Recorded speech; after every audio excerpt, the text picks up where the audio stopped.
Hello viewers, welcome to my YouTube channel Daily Information. তো কালি যিখন notification আহিছিলে SLRC অফিসত বা ডিপার্টমেন্ট অফ পাৰ্সোনালৰ ফালৰ পৰা কিছুমান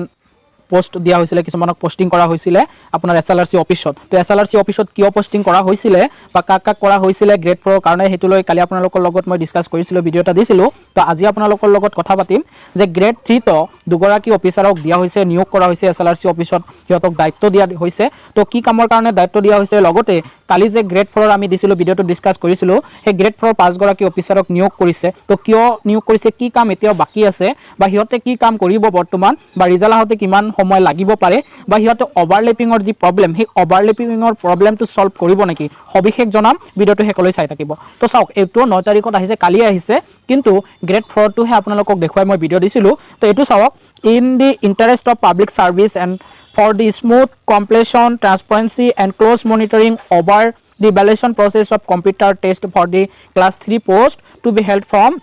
etu so January 12 তাৰিখৰ পৰা 25 তাৰিখলৈ ইভালুয়েশন প্ৰক্ৰিয়াটো চলিছিলে কম্পিউটাৰ টেষ্টৰ গ্ৰেড 3 জি কম্পিউটাৰ টেষ্ট হৈছিলে সেই কম্পিউটাৰ টেষ্টৰ কাৰণে এটা সময় নিৰ্ধাৰণ কৰি দিছিলে যে জানুৱাৰী 12 তাৰিখৰ পৰা 25 তাৰিখৰ ভিতৰত ইভালুয়েশন প্ৰক্ৰিয়া সমাপ্ত কৰিব লাগে তো সেইখিনি সমাপ্ত কৰিছে অলৰেডি কৰিছে তো সেইখিনিৰে যাতে সোনকালে স্বচ্ছ আৰু নিকাভাৱে সেইখিনি কাম কৰিব পাৰে বা বৰ্তমান যাতে ৰিজাল্ট ডিক্লেয়াৰ কৰিব পাৰে সেই কাৰণে এই দুগৰাকী অফিচাৰক মনিটৰিং কৰিবলৈ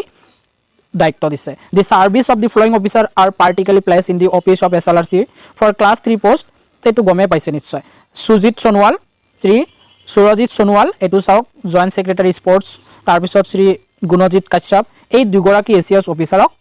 ক্লাস 3 পোস্টৰ অৰ্থাৎ গ্ৰেড 3 পোস্টৰ সোৱাচিতাৰ কাৰণে যাতে কোনো ধৰণৰ ভেমেজালি সৃষ্টি নহয় মনিটৰিং কৰিবলৈ দায়িত্ব দিছে তো এতিয়া আপোনালোকৰ কোৱেশ্চন হয় গ্ৰেড 4 যি পাঁচ গৰাকীক দিলে ইয়াতে দুগৰাকীক দিলে ইহতে কি কাম কৰিব কামখিনি নিশ্চয় বৰ্তমান গমে পাইছে হেতু নহয় যে ৰিজাল্ট বনাব এছিয়াস অফিচাৰে ৰিজাল্ট নবনায় ৰিজাল্টৰ কাম যোনখিনি কৰিবলগীয়া সেইখিনি প্ৰায় সমাপ্ত কৰিছে বা শেষ হৈছেও ক'ব পাৰো কিন্তু এইখিনি জাস্ট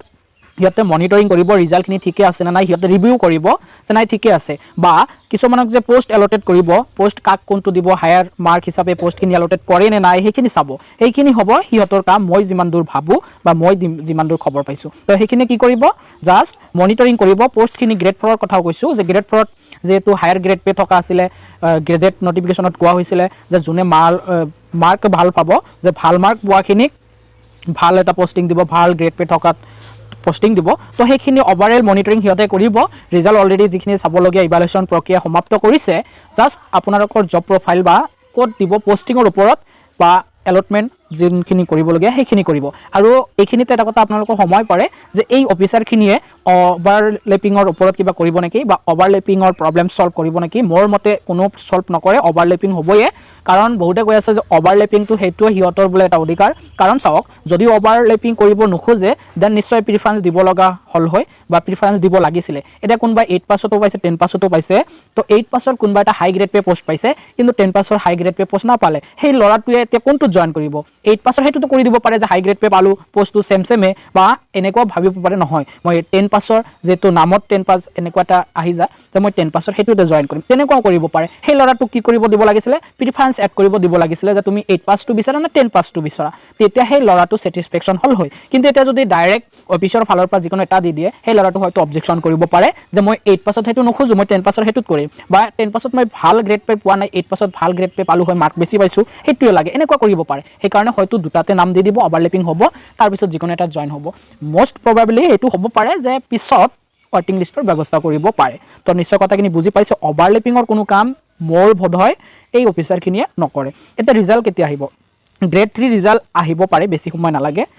গ্ৰেড 4 ৰো সেম কাৰণ গ্ৰেড 4 হিমান এটা কাম নাই কিন্তু গ্ৰেড 3 ৰ প্ৰক্ৰিয়া যি ইভালুয়েশন প্ৰক্ৰিয়া সেইখিনি সমাপ্ত কৰিছে আমাৰ ইভালুয়েশন প্ৰক্ৰিয়া আগতে সমাপ্ত হৈছে গ্ৰেড 4 ৰ কথা কৈছো কাৰণ ভাইবা দিছে মাৰ্ক এন্টাৰ কৰি দিছে ইভালুয়েশন মাৰ্কৰ ইভালুয়েশন হৈ গল কিন্তু গ্ৰেড 3 কি হল আপোনাৰ সেইখিনি খাতা চাবলগীয়া হৈছে বহি চাবলগীয়া হৈছে কাৰণ কি চাওক ইফালে কম্পিউটাৰ টেষ্ট হৈছে কম্পিউটাৰত আকৌ চেক কৰিব কিমান মাৰ্ক পালে 25 ৰ ভিতৰত এটো আকৌ এড কৰিব সেইখিনি কৰিছে তো এতিয়া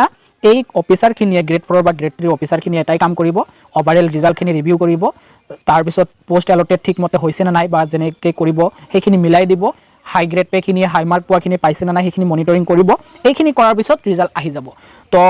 ইয়াতে চাওক কোনো নিৰ্ধাৰিত সময় দিয়া নাই যে কিমান দিনৰ কাৰণে ইয়াক দিয়া হল গ্ৰেড 3 পোষ্টত যি অফিচাৰ দুগৰাকীক দিছে এই দুগৰাকীক কোনো লিমিট দিয়া নাই যে 15 দিনৰ কাৰণে যেনেকুৱা গ্ৰেড 4 দিছিলে হয়তো এসপ্তাহ 10 দিনৰ ভিতৰত ইহঁতে মনিটৰিং কৰি সেইখিনি প্ৰক্ৰিয়া সমাপ্ত কৰিব তো সমাপ্ত কৰাৰ পিছত ৰিজাল্ট কেতিয়া আহিব পাৰে গ্ৰেড 3 মোৰ এইটো এটা ধাৰণা কাৰণ যেটো প্ৰায় সমাপ্তৰ দিশে কিন্তু এটো কিন্তু শিওৰ বুলি নধৰিব বহুতে ভাবিব যে ইউটিউবাৰ বিলাকে এনেকৈ বকি থাকে বা এনেকৈ কৈ থাকে ডেট এটাৰ পিছত এটা ডেট দিয়ে থাকে কিন্তু চাওক কোনেও একদম শিওৰকে ক'ব নোৱাৰে যে এইটো ডেটতে দিব কিন্তু এটা আইডিয়া হে দিব পাৰে কামৰ ভিত্তিত যেটো কামখিনি প্ৰায় আগবাঢ়িছে বুলি ক'ব পাৰে তো মাৰ্চৰ লাষ্টৰ ফালে গ্ৰেড 3 ৰিজাল্ট ডিক্লেয়াৰ কৰাৰ পূৰ্ণ সম্ভাৱনা আছে শেষৰ ফালে মানে আপুনি ধৰক 20 তাৰিখৰ পিছতো পাই যাব পাৰে তো 25 তাৰিখৰ আশে-পাশে মাৰ্চৰ 25 তাৰিখৰ আশে-পাশে গ্ৰেড 3 ৰিজাল্ট ঘোষণা কৰাৰ পূৰ্ণ সম্ভাৱনা আছে লগতে গ্ৰেড 4 ৰ ৰিজাল্ট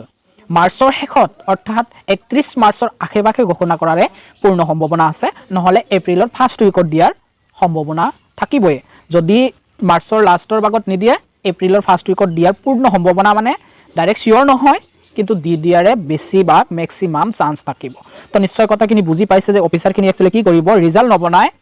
এন্ট্ৰি নকৰে এছএলআৰচি অফিসত কাম কৰা মানুহ আছে জাস্ট ওভাৰঅল ৰিভিউ কৰিব ঠিকমতে কৰিছে নে নাই হিয়তক হয়তো ডাইৰেকশন দিব যে এখিনি এনেকৈ কৰক বা এটো এনেকৈ মিলাই দিয়ক বা জব প্ৰফাইল বা যেনেখিনি মিলাব লাগে ডিস্ট্ৰিক্ট ওয়াইজ যদি দিব লগা হয় কাক কেনেকৈ মিলাব লিষ্টটো কেনেকৈ প্ৰিপেয়াৰ কৰিব আৰু হাই গ্ৰেড পেড কেনেকৈ হিয়তে ভাগ বতৰা কৰি দিব সেইখিনি কাম ওভাৰঅল হিয়তে ৰিভিউ কৰিব তো নিশ্চয় কথাখিনি বুজি পাইছে তো এতিয়ালৈ ইমানে থ্যাংক ইউ